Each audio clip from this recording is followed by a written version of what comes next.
আল্লাহ বলছেন আমি 4 শ্রেণীকে পুরস্কৃত করেছি তাদের সঙ্গে থাকার জন্য, তাদের পথে চলার জন্য। হে বান্দাগণ, তোমরা আমার কাছে দোয়া চাইতে থাকো, বলুন সুবহানাল্লাহ। সেই 4 শ্রেণীর মধ্যে কারা? আল্লাহ বলছেন মিনান নবিয়্যিন। আমি প্রথমে তো পুরস্কার করেছি নবীগণকে। কাদেরকে? নবীগণকে।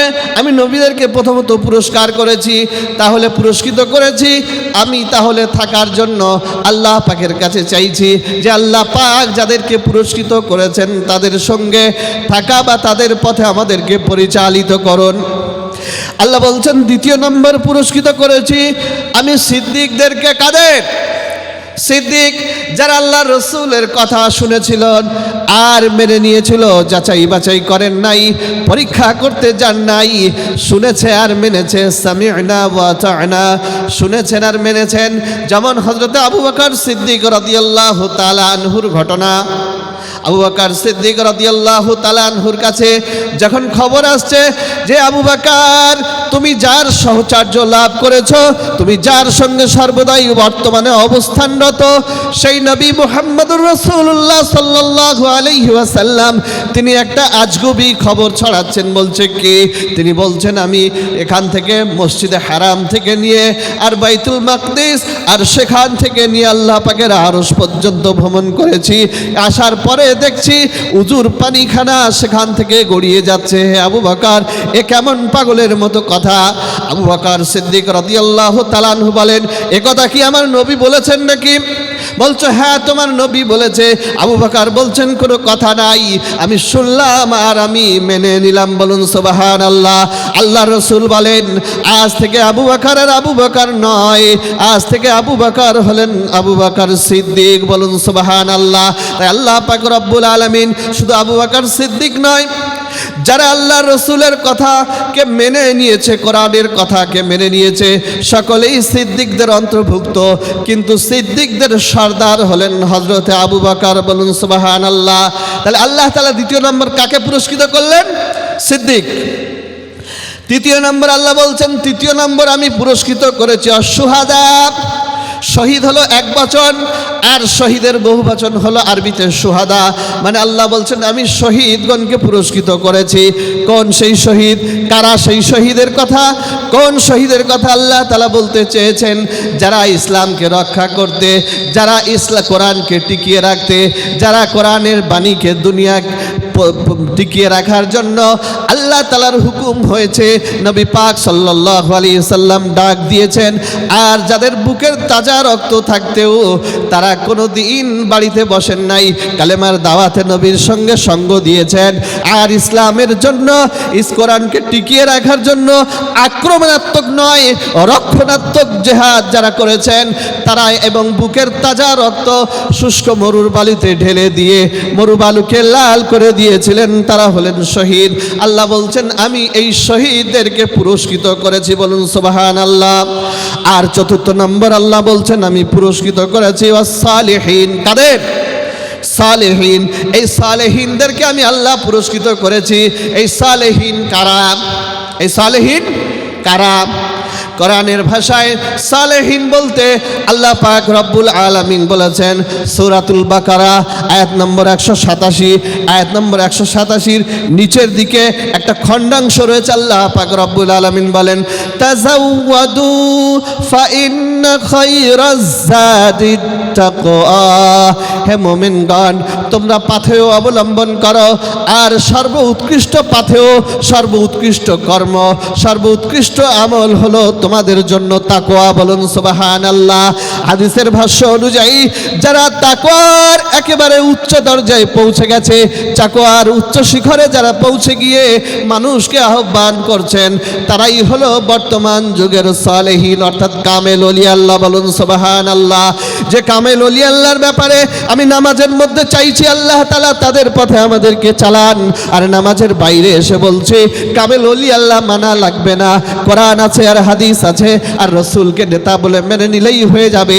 যদি রসুলকে শুধু নেতা বলেই মেনে নিলে শুধু যদি কমপ্লিট হয়ে যেত, আল্লাহ পাক রব্বুল আলামিন ওয়া ইউতিল্লাহ ওয়ার রাসূলা আর পুরস্কার দিতে গিয়ে বলতেন মা আল্লাহু আনআমাল্লাহু আলাইহিম মিনান নাবিয়্যিন বলে তিনি আয়াত শেষ করে দিতেন। কিন্তু শুধু নাবিয়্যিন বলে শেষ করেন নাই, তিনি সিদ্দিকিনও বলেছেন, তিনি শুহাদাও বলেছেন, তিনি সালেহিন বলেছেন। বলুন সুবহানাল্লাহ। যাদের খোঁজ করার জন্য আমরা নামাজের প্রতিটি রাকাতে চাইছি, আজকের তাদের কাছ থেকে আমরা দূরে কিভাবে সরে যাচ্ছি। আজকে আল্লাহ তাআলা আমাদের প্রতি রহম করেছেন, আল্লাহ তাআলা আমাদের প্রতি করম করেছেন, আল্লাহ তাআলা আমাদের পিতামাতার দোয়াকে কবুল করেছেন। কোন নেক আমলকে কবুল করে সেই রকম একজন কামেল ওলি আল্লাহর দরবারে আমাদেরকে আসা বসা তার মজলিসে যোগদান করার তৌফিক দিয়েছে, যে ওলি আল্লাহকে খোঁজ করার জন্য মানুষ নামাজের প্রতিটি রাকাতে রাকাতে কামনা করছেন। বলুন না সুবহানাল্লাহ। তাহলে এই ওলি আল্লাহর দরবারে আমরা যাব, আমাদের যাওয়া প্রয়োজন আছে না নাই? কোরআন বলছে, তাহলে কোরআনের এই সূত্র অনুযায়ী যে ওই আয়াতকে বাদ দিলে নামাজ হবে না, বা যদি ওই আয়াত পড়ি ওই আয়াতের মানেকে অন্তরে স্থান না দিলে নামাজ হবে না, এই অনুযায়ী আমরা বলতে পারি যে আল্লাহর ওলিকে অর্থাৎ সালেহিন দিগকে অস্বীকার করলে সেই ব্যক্তির নামাজের পরিপূর্ণতা থাকবে না। বলুন আল্লাহু আকবার। আমাদেরকে পড়তে হবে, আর এই নামাজের মধ্যে থেকে আল্লাহ তাআলা শিখিয়ে দিচ্ছেন এদেরকে ধরে থাকতে হবে। আল্লাহ রাসূল সাল্লাল্লাহু আলাইহি ওয়াসাল্লাম আরো বলেন, ইন্নাল উলামা ওয়ারাসাতুল আম্বিয়া ওয়া ইন্নাল আম্বিয়া লাম ইওয়ারিসু দিনারাও ওয়ালা দিরহামা। আল্লাহ রাসূল বলেন, নিশ্চয়ই আলেম সম্প্রদায়রা, হাক্কানি আলেম সম্প্রদায়রা হলো আমার ওয়ারিস। কারা? আল্লাহ রাসূলের ওয়ারিস কারা? আলেম সম্প্রদায়। ওয়া ইন্নাল আম্বিয়া লাম ইওয়ারিসু দিনারাও ওয়ালা দিরহামা। আর আম্বিয়াদের ওয়ারিস অর্থাৎ টাকা পয়সা দিনার দিরহামের ওয়ারিস নয়, তারা হলো ইলমের ওয়ারিস। বলুন সুবহানাল্লাহ। তাই আমার আপনার কামিল মুর্শিদ হযরত মাওলানা সুফি মুফতি আযান গাছি রহমাতুল্লাহ আলাইহি আল্লাহর কোরআনের কথা, নবীর হাদিসের কথা, আল্লাহ তাআলার হুকুম, নবী পাক সাল্লাল্লাহু আলাইহি সাল্লামের জীবন চরিত্র বিশ্ব মানুষের কাছে পৌঁছে ধরছেন। কোনো টাকা নয়, পয়সা নয়, নজর নয়, নেওয়াজ নয়। আল্লাহ রাসূল বলেছেন আমার ইলমের ওয়ারিস, তাই ইলমটাকেই তারা বিস্তার করিয়ে চলেছেন। বলুন সুবহানাল্লাহ। আর সেই কামেল ওলি আল্লাহর দ্বারে, সেই কামেল ওলি আল্লাহর দরবারে আমরা যাচ্ছি, আমরা এসেছি, আমরা নিজেদেরকে অ্যাটেন্ড করতে পেরে, তার সঙ্গে যোগ করতে পেরে আমরা নিজেদেরকে অবশ্যই সৌভাগ্যবান মনে করছি। বলুন সুবহানাল্লাহ। সেই কামেল ওলি আল্লাহর দরবারে আমরা গিয়েছি। কামেল ওলি আল্লাহ আমাদেরকে কি দিচ্ছেন যাওয়ার পরে? কামেল ওলি আল্লাহ আমাদেরকে দিচ্ছেন প্রথমত বলছে, এসেছো বাবা 5 ওয়াক্ত নামাজ বিনা কাজায় পড়ো। কি করো? 5 ওয়াক্ত নামাজ বিনা কাজায় পড়ো। যেখানে নামাজ পড়ার আগে শর্ত দিচ্ছেন বিনা কাজায় 5 ওয়াক্ত নামাজ পড়ো। যেখানে বিশ্বের দরবারে কাজার মসলা চলে, বিশ্বের দরবারে কাজার নিয়ত খোঁজা হয়, কামেল ওলি আল্লাহকে বলছেন বিনা কাজায় বাবা 5 ওয়াক্ত নামাজ আদায় করো। কি মুখের কথা নাকি? মানুষ কোশ্চেন তুলেছে, মানুষ সওয়াল করছে, মানুষ প্রশ্ন করছে যে আমি আসরের সময়, আসরের আজান হয়নি, তখন আমি বাসের ভিড়ের মধ্যে উঠে গেলাম, 2 ঘন্টা বাস চলে যাচ্ছি, মাগরিবের টাইম তো পেরিয়ে গেল, কিন্তু সেখানে না আছে রুকু করার পরিস্থিতি, না আছে সিজদা করার পরিস্থিতি, না আছে কেবলামুখী ঘোরার পরিস্থিতি, না আছে হাত রেখে নিয়ত করার পরিস্থিতি, তো নামাজ কাজা হবে না তো কি হবে? কিন্তু কামেল ওলি আল্লাহ কি বুঝলেন না নাকি? কামেল ওলি আল্লাহ বুঝতেন না? তিনি কি মঙ্গল গ্রহের? না, কামেল ওলি আল্লাহ বুঝতেন। তাই আল্লাহ পাক রব্বুল আলামিন নির্দেশ করেছেন, এটা কামেল ওলি আল্লাহর নির্দেশ নয়। আল্লাহ পাক রব্বুল আলামিন নির্দেশ করেছেন কোথায়? এই আয়াতটুকু বলেই আমি শেষ করবো ইনশাআল্লাহ। আল্লাহ রাব্বুল আলামিন নির্দেশ করেছেন সূরা নিসার 103 নম্বর আয়াতে আল্লাহ পাক বলেন, ফাইজা কাদাইতুমুস সালাতা ফাযকুরুল্লাহা কিয়ামান ওয়া কুউদান ওয়া আলা জুনুবিকুম ফাইযা তামান্নানতুম ফাআকিমুস সালাতা ইন্নাস সালাতা কানাত আলাল মুমিনিনা কিতাবাম মাওকুতা। আল্লাহ পাক রব্বুল আলামিন বলেন, ফাইজা কাদাইতুমুস সালাতা, আর যখন তোমরা নামাজ আদায়, এমন সময়ে বা এমন পরিস্থিতিতে নামাজ আদায়ের সময় হয়ে যাবে, নামাজ তোমরা আদায় করবে। কেমন সময়? যে সময়ে তোমাদের রুকু করার পরিস্থিতি নাই, সিজদা করার পরিস্থিতি নাই, কিরাত পড়ার ঠিকমতো পরিস্থিতি নাই, কেবলামুখী ঘোরার পরিস্থিতি নাই। ফাযকুরুল্লাহ, আল্লাহ বলছেন নামাজের স্মরণ করে, নামাজের নিয়ত করে আমাকে স্মরণ করে নেবে। কি করবে? নামাজের নিয়ত করে আমাকে স্মরণ করে নেবে। কিয়ামান ওয়া কুউদান ওয়া আলা জুনুবিকুম, সে হতে পারে তোমার বসা অবস্থায়, সে হতে পারে তোমার দাঁড়ানো অবস্থায়, ওয়া আলা জুনুবিকুম, এবং সেটা হতে পারেও তোমার একেবারে চরম শয্যাশায়ী অবস্থায়। তুমি শুধু টাইম হয়ে গেলে নামাজের নিয়ত করে আমাকে স্মরণ করে নেবে। কে বলছেন? আল্লাহ বলছেন। আর ফাইদা তামান্নানতুম, আর যখন তোমরা শান্তির জায়গায় এসে যাবে, উত্তম পরিবেশের মধ্যে এসে যাবে, যেখানে কেরাত করা সম্ভব, যেখানে রুকু করা সম্ভব, যেখানে সাজদা করা সম্ভব, ফাআকিমুস সালাহ, তো যে নামাজটা তুমি আল্লাহকে স্মরণ করে রুকু সিজদা ছাড়া আদায় করেছিলে, ফাআকিমুস সালাতা, তা তোমরা সেই সময়ে তোমরা ওই নামাজটাকে রুকু সিজদা সহকারে আদায় করে দেবে। আমি আল্লাহ পাক রব্বুল আলামিন কাজার খাতায় উঠাবো না। বলুন না সুবহানাল্লাহ। কেন আল্লাহ কথা বলেছেন? আল্লাহ তার পরের জায়গায় বলে, ওই আয়াতের শেষ অংশে আল্লাহ তাআলা বলছেন, ইন্নাস সালাতা কানাত আলাল মুমিনিনা কিতাবাম মাওকুতা। আল্লাহ পাক রব্বুল আলামিন, আল্লাহ পাক বলছেন, ইন্নাস সালাতা, নিশ্চয়ই নামাজকে আমি মুমিনদের উপরে নির্দিষ্ট সময়ে ফরজ করে দিয়েছি। বলুন সুবহানাল্লাহ।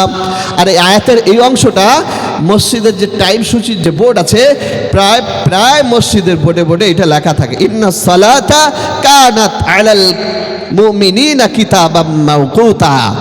হ্যাঁ, তাহলে আল্লাহ তাআলা বলেছেন মুমিনদের উপরে নির্দিষ্ট সময়ে ফরজ করেছে, অর্থাৎ বিনা কাজায় নামাজ পড়তে হবে।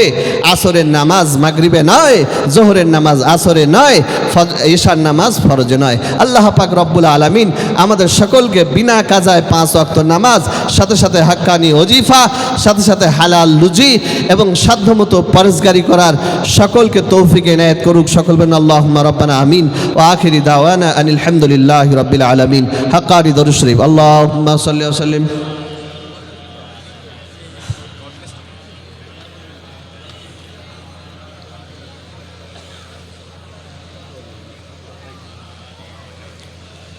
हक्कानी दुरूद शरीफ। अल्लाहुम्मा सल्लि व सल्लिम बारिक अला अब्दिका रसूलिल करीम रहमतिल लिल आलमीन शफील मुज़न्निबीन सय्यिदना मौलाना नबियना मुहम्मद व अला आलिहि वल बैत व औलादिहि व ज़ुर्रियतिहि व अज़वाजिहि व सहाबिहि व औलियाहि व उम्मतिहि अजमईन कमा सल्लैता व सल्लमता व बारकता व रहिमता अला सय्यिदिना इब्राहीम व अला आलि सय्यिदिना इब्राहीम इन्नका हमीदुम मजीद।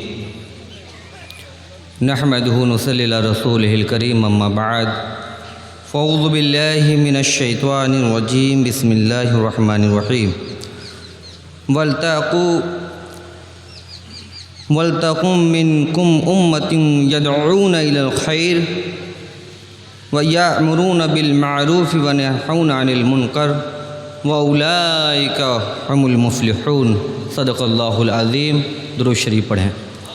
अल्लाहुम्मा सल्लि व सल्लिम व बारिक अला अब्दिका रसूलिल करीम रहमतिल लिल आलमीन शफील मुज़न्निबीन सय्यिदना व मौलाना नबियना मुहम्मदिन व अला आलिहि वल बैत व औलादिहि व ज़ुर्रियतिहि व अज़वाजिहि व सहाबिहि व औलियाहि व उम्मतिहि अजमईन कमा सल्लैता व सल्लमता व बारकता व रहिमता अला सय्यिदिना इब्राहीम व अला आलि सय्यिदिना इब्राहीम इन्नका हमीदुम मजीद। बाआवाज़ और बहुत ही महब्बत व अदब के साथ दुरूद शरीफ पढ़ें। अल्लाहुम्मा सल्लि व सल्लिम व बारिक अला अब्दिका रसूलिल करीम रहमतल लिल आलमीन शफील मुज़न्निबीन सय्यिदिना व मौलाना व नबियना मुहम्मद व अला आलिहि वल बैत وأولاده وذريته وأزواجه وصحابه وأوليائه وأمته أجمعين كما صليت وسلمت وباركت ورحمت على سيدنا إبراهيم وعلى آل سيدنا إبراهيم إنك حميد مجيد۔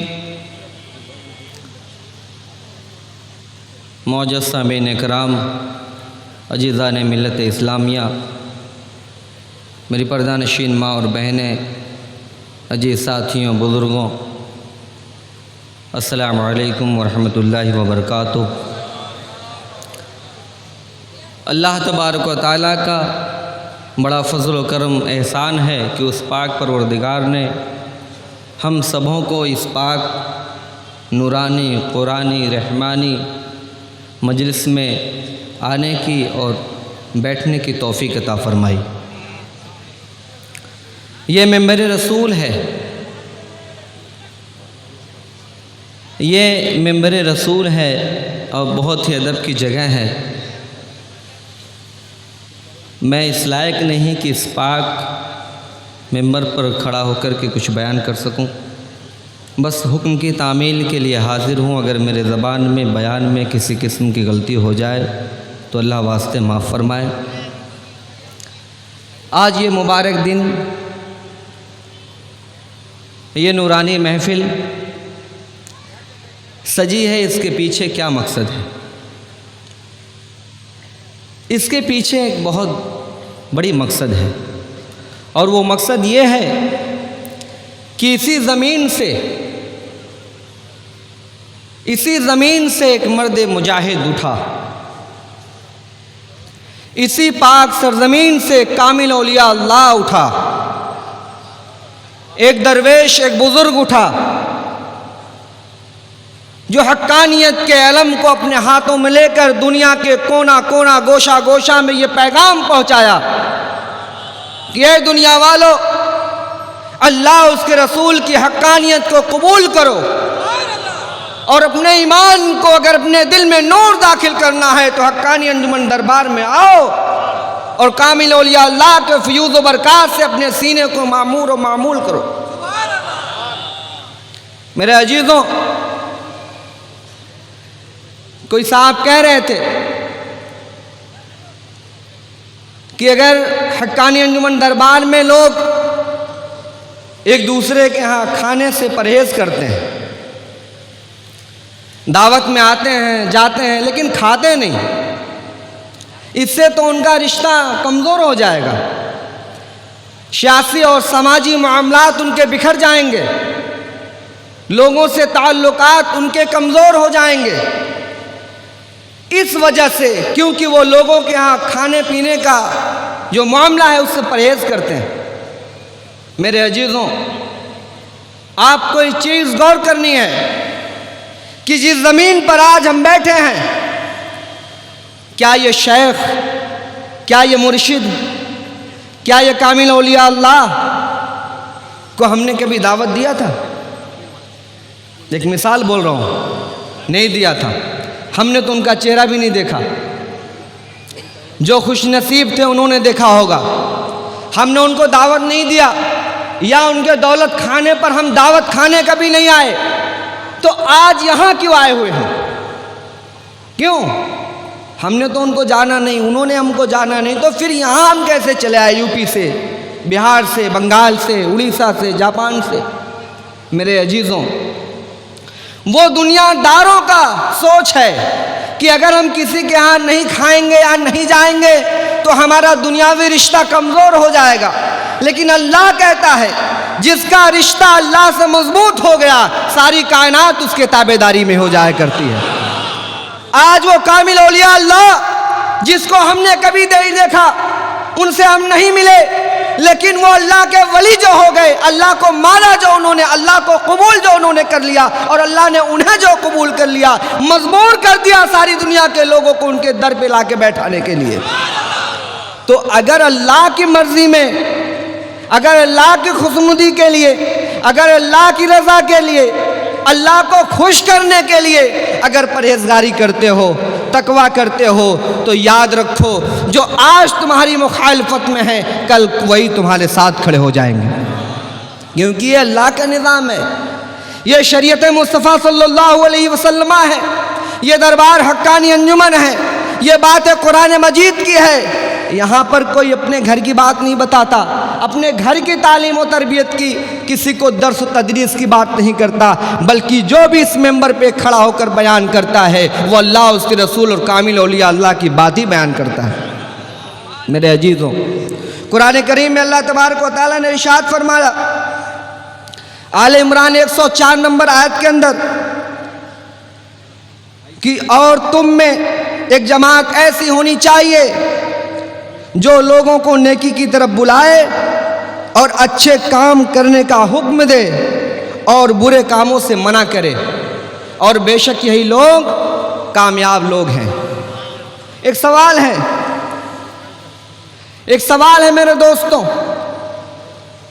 تم میں سے ایک ایسی جماعت ہونی چاہیے، یہ قرآن کریم کہہ رہا ہے۔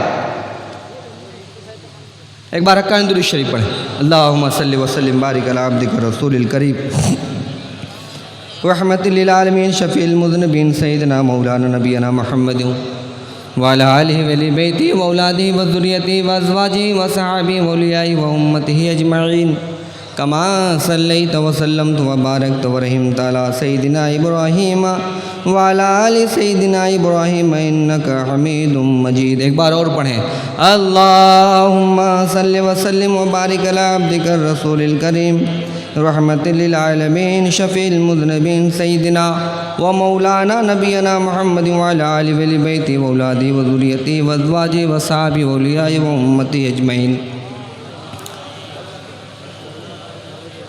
تو جس جماعت کے بارے میں اللہ تعالیٰ نے ارشاد فرمایا سورہ آل عمران کے اندر کہ تم میں سے ایک ایسی جماعت ہو، ایک ایسا گروہ ہو، ایک ایسی جماعت ہو جو لوگوں کو اچھائی کی طرف بلائے۔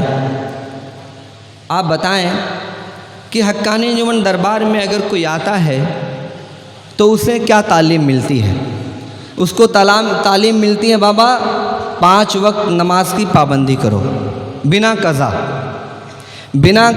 5 وقت نماز کی پابندی کرو، اور بغیر قضا حقانی وظیفہ پڑھو، اور حلال رزق کھاؤ اور کماؤ، اور جہاں تک ہو سکے پرہیزگاری کرو۔ یہ کیا ہے؟ یہ کن لوگوں کا کام ہے؟ یہ جو نماز کی بات کہی جا رہی ہے اس ممبر سے، کیا یہ نماز کی بات صوفی اذان گاچھی رحمۃ اللہ علیہ نے اکیلے کہی ہے؟ نہیں، اللہ تبارک و تعالیٰ نے کہا کہ اے مومنو نماز قائم کرو۔ تو گویا اگر نماز قائم کرنے کی بات اگر کی جا رہی ہے اس دربار حقانی انجمن سے، تو یہ حقانی انجمن دربار کی بات نہیں ہے صرف، بلکہ اللہ اس کے رسول کی بات ہے یہ۔ اور جو قرآنی وظیفہ کا ذکر ہوتا ہے، یاد کیجئے آج لوگ کہتے ہیں کہ یہ بدعت ہے، وہ بدعت ہے، یہ پڑھنا جائز ہے، وہ پڑھنا ناجائز ہے، یہ ہے، وہ ہے، ایسی بات ویسی بات۔ ان سب باتوں پر دھیان مت دیجیے، ان سب باتوں پہ غور مت کیجیے، کیونکہ یہ کوئی نئی بات نہیں ہے، بلکہ یہ بات اس وقت کی ہے جب میرے آقا نے محمد مصطفیٰ صلی اللہ علیہ وسلم کی ذات بابرکات نے مکہ کی وادی میں، مکہ کے شہر میں جب یہ کہا تھا اشہد ان لا الہ الا اللہ وحدہ لا شریک لہ واشہد ان محمدًا عبدہ ورسولہ، میں گواہی دیتا ہوں کہ عبادت کے لائق اللہ کے سوا کوئی بھی نہیں، اور میں محمد اس کا رسول ہوں۔ میرے دوستوں، اس وقت بھی کچھ لوگوں نے فوراً قبول کر لیا اور آپ کو اور آپ کی اللہ کی وحدانیت کو اور آپ کی رسالت کو مانا، لیکن انہی میں سے کچھ لوگ ایسے تھے جنہوں نے اس اللہ کی بات پر ان کو جواب میں لوگوں نے پتھر مارا، کانٹے برسائے، گالیاں دیا، برا بھلا کہا، لعن طعن کہا، جادوگر کہا، کیا کیا نہیں کہہ دیا ان کو جن کے صدقے میں ساری کائنات کا نظام اللہ نے چلایا، ان کو جن کے صدقے میں اللہ نے جنت کو بنایا، ان کو کہا لوگوں نے جن کے لیے اللہ تعالیٰ نے 18,000 مخلوقات کو پیدا کر دیا، ان کو کہا لوگوں نے جس کے وسیلے سے سورج اور چاند آسمانوں میں گردش کرتے ہیں، ان کو کہا لوگوں نے جن کی مہک سے، جن کی خوشبو سے پھولوں کو خوشبو عطا کر دی گئی، ان کو کہا لوگوں نے جن کے نام سے مکھیاں پھولوں کے رس کو چوستی ہیں اور اللہ اسے شہد میں تبدیل کر دیتا ہے۔ میرے عزیزوں، لیکن وہ اللہ کے نبی، وہ اللہ کے محبوب، وہ سرور کائنات، وہ مفکر موجودات، وہ خاتم النبیین، وہ سید المرسلین، وہ سید الانبیاء صلی اللہ تعالی علیہ وسلم نے ان کو جواب میں گالی نہیں دیا، ان کو جواب میں مارنے پیٹنے کی بات نہیں، جواب میں ان کو برا بھلا کبھی نہیں کہا، جواب میں ان کو لعن طعن نہیں کیا، جواب میں ان کو کوئی ایسی بات نہیں کہی جس سے ان کو تکلیف پہنچے، بلکہ یہ کہتے رہے کہ اے اللہ، اگر یہ اللہ اس کے رسول کو نہیں پہچانتے تو میں دعا کرتا ہوں اے باری تعالیٰ ان کے دل میں ایمان کی وہ روشنی پیدا کر جس سے اللہ اس کے رسول کی حقانیت کو یہ پہچان سکیں۔ آج حقانی انجمن دربار لوگ بدعت کے نام سے کہتے ہیں، کیا کیا لعن طعن نہیں کہتے، لیکن میرے حضور قبلہ اذان گاچھی رحمۃ اللہ علیہ سے لے کر گدی نشین حضور قبلہ تک اگر کوئی دربار میں جا کے شکایت کرتا ہے تو حضور یہی کہتے ہیں بابا اس کے لیے دعا کرو اللہ اسے ہدایت عطا فرمائے۔ یہ دربار کیسا دربار ہے؟ نبی نے جس اصول و طریقے پر زندگی گزاری، حقانی انجمن دربار آج اسی طریقے اور اصول پر دنیا میں اپنی زندگی گزار رہا ہے۔ ہمارے پانچوں کامل مرشدوں نے جو کچھ بھی کیا آج تک اللہ کے لیے کیا، رسول اللہ کے لیے کیا، دین اسلام کے لیے کیا، قرآن و حدیث کے لیے کیا، اپنے ذاتی مفاد کے لیے کچھ بھی نہیں کیا۔ میرے دوستوں، میرے عزیزوں، میرے ساتھیوں، لوگ الزام تو بہت آسانی سے لگا سکتے ہیں، برائی تو بہت آسانی سے کر سکتے ہیں، لیکن ترازو کے پلڑے پہ اگر انہیں اتارا جائے تو وہ جو دین کی باتیں کرتے ہیں دنیا حاصل کرتے ہیں۔ حقانی انجمن دربار دین کی باتیں کرتا ہے، اللہ حاصل کرتا ہے۔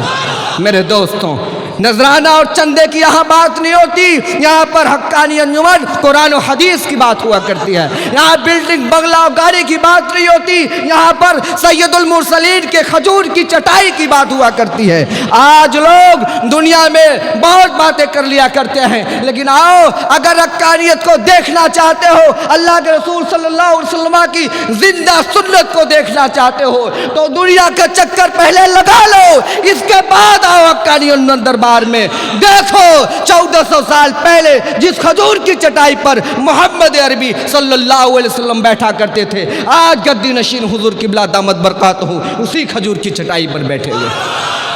کوئی چمک نہیں، کوئی دمک نہیں، کوئی رنگینی نہیں، کوئی جبہ نہیں، کوئی کبہ نہیں، کوئی لائٹ نہیں۔ کیوں؟ دیکھو اپنی نورانی آنکھوں سے، دیکھو اپنی حقانیت، اس دل سے جو دل فیصلہ کیا کرتی ہے۔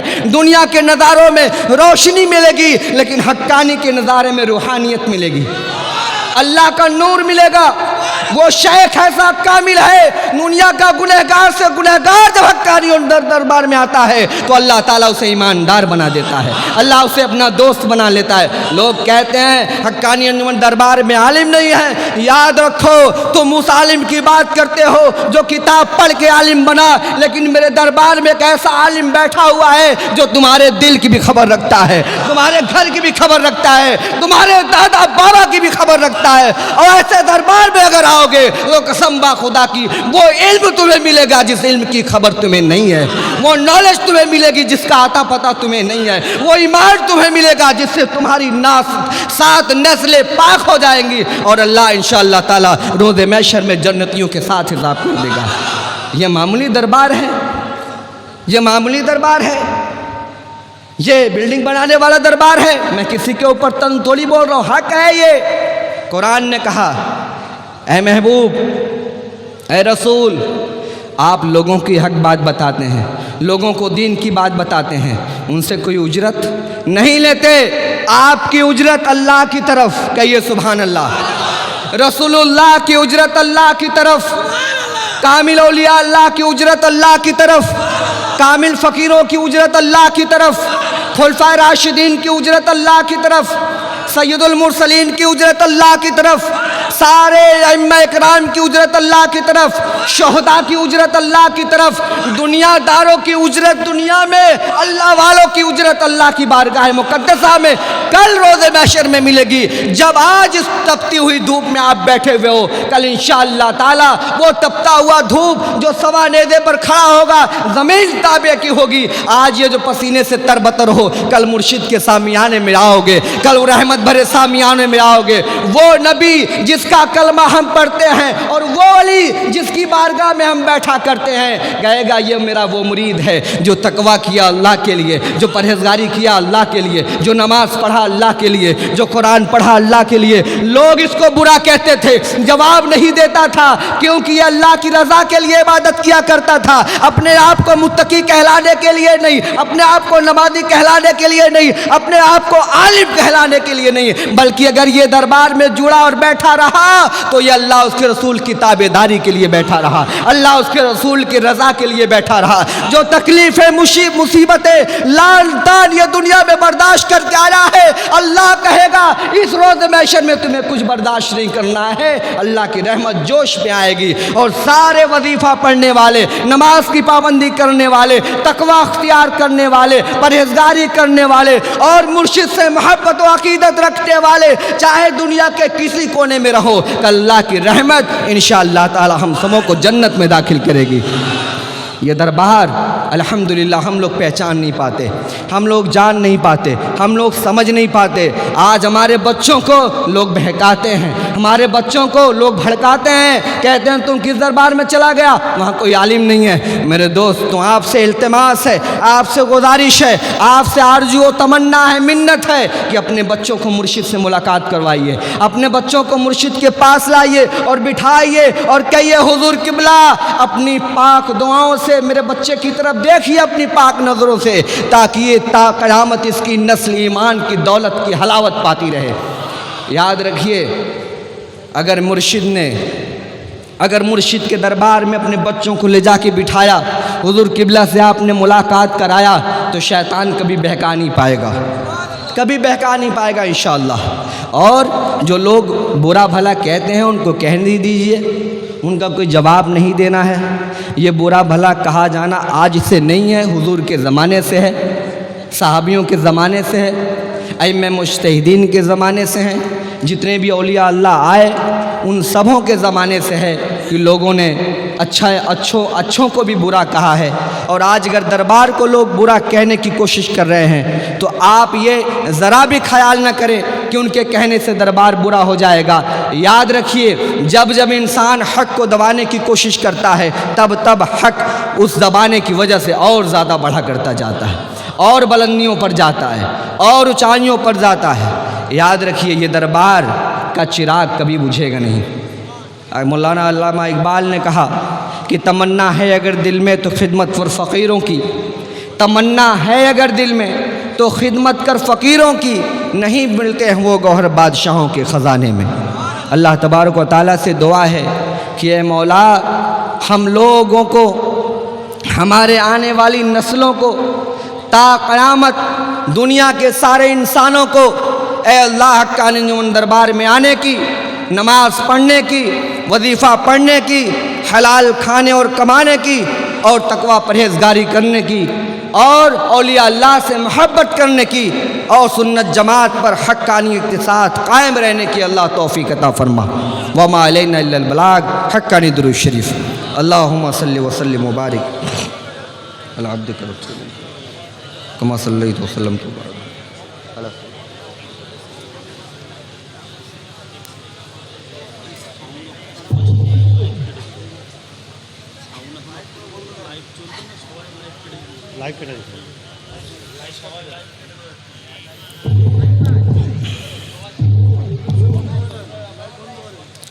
আসসালামু আলাইকুম। একটি বিশেষ ঘোষণা যে বর্তমানে এই ওয়াকা বিল নিয়ে সারা ভারতবর্ষ জুড়ে একটা প্রতিবাদের ঝড় উঠেছে, সেখানে সবাই যায়।